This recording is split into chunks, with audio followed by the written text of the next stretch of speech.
in different ways. So mostly it's just about prepping for their good and some areas that we think we can exploit. So no different than any other week. We're excited to get back home and in front of our fans and hopefully continuing having good form at Shell Energy Stadium.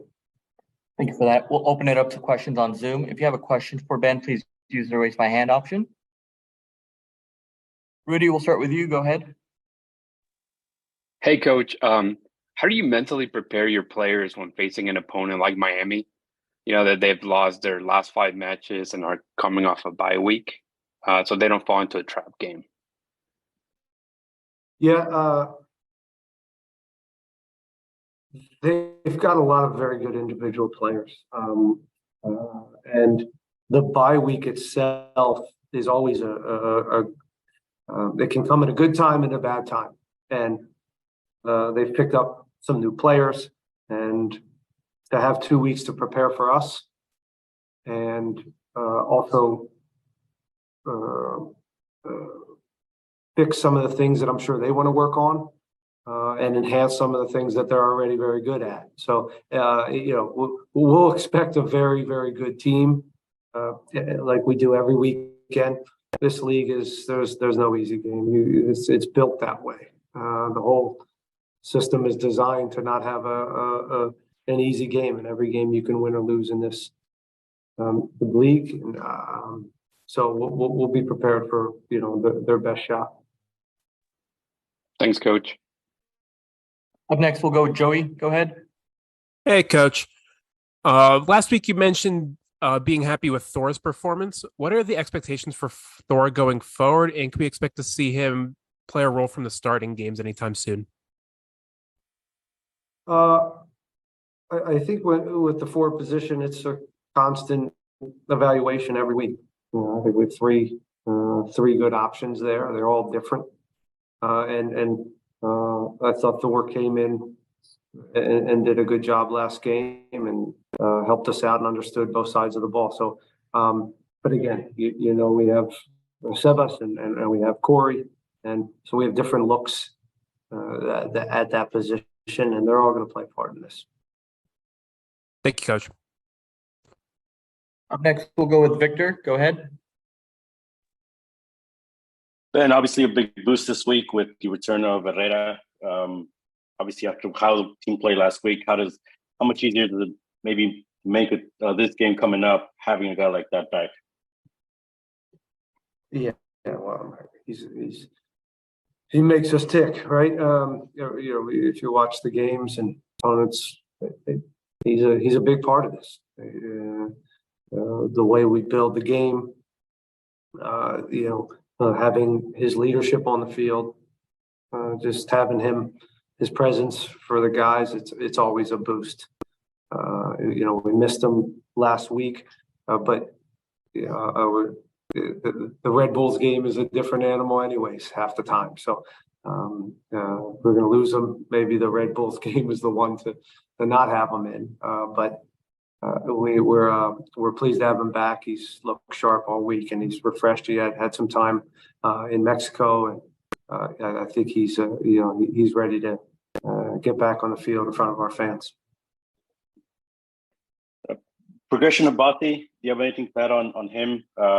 Would you have liked to see him? I know the game maybe didn't lend itself to it, but would you like to have seen more from him last week, considering the absence of Factor? Who's that, Victor? Amin Bati. Oh, yeah. Listen, I think you have to take the game of what it is, and we talk about different types of players and when they're going to have success. And if you told me that he wasn't going to have a huge impact in that game, I wouldn't necessarily be surprised, because he's not necessarily built to go toe-to-toe in a game like that, right? But he's still good enough to do it. And I think he put he put a good shift in. He worked his tail off. He was more physical than he normally would be for a profile that is more of a 10 type playmaker. But it's a difficult for him and all his qualities to show in that game. So I would hope that this weekend's game he has more of an impact because of we're playing a different team that goes about the game in a different way. I don't know if that makes sense. Of course, he still helps us out on set pieces and some of the moments that were dead ball situations, but they're a very athletic team and they come at you fast and furious. And there's a lot of 50-50s and duels, and we could have the knock wasn't necessarily on him. I thought we could have at times had more composure against New York. Sometimes you get caught up in the fight of it all and the direct nature and the second balls and the duels, and you forget there's still soccer to be played out there, and that's a fine balance.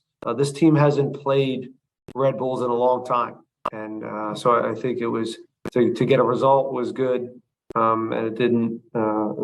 At times we could have played a little bit more soccer, which I think would have allowed him to be in a better spot and have more influence on the game. Just one more from me. Schedule change announced yesterday. I don't know if you have any comment on that and how it maybe changes your approach for this game, not having an MLS match next week. It doesn't change our approach to this game, whether or not we have a game the following week. I mean, it would never change.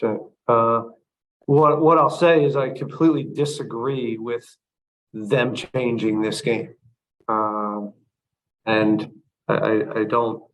I just completely disagree with it. I think and the timing of it. We put a lot of hours into prepping for them and our trip to Tampa, and there's a lot of work that goes into that. And for us to kind of find out yesterday, not ideal.